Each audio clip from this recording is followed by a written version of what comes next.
এখানে বাবুকে ওর পাপা রেডি করছে, আমি কিন্তু রেডি হয়েই ছিলাম, যাব একটু বাজারে। তো ওই জন্য তাড়াতাড়ি খাবার দাবার বানিয়ে নিয়েছি।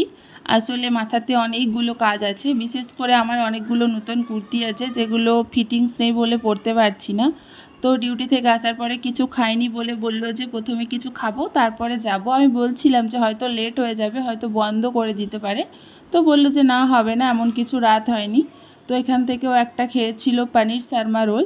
তো পাশেই ডাব ছিল, তো আমি বললাম বাবুকে একটা ডাব খাওয়াই। তো ডাবগুলো এত বড় বড় ছিল, বলছিল এগুলো সাউথের ডাব, কিন্তু জল এমন কিছু জল ছিল না, দেখতে এতটা বড়। আমি তো প্রথমে একটা হাতে নিয়েছিলাম, সামলাতে না পেরেও পাপাকে দিলাম। আমার তো মনে হচ্ছে বাবুর থেকে ডাবটা বেশি বড় লাগছে। তো জানো তো, যেটা ভয় পাচ্ছিলাম সেটাই। খাওয়া দাওয়ার পরে যখন আমরা দোকানে গেছি, দেখছি দোকান বন্ধ হয়ে গেছে। আমার তো পুরো মাথা গরম হয়ে গেছে, কোনো কাজ বাজ না করে বাড়ি চলে এসেছি।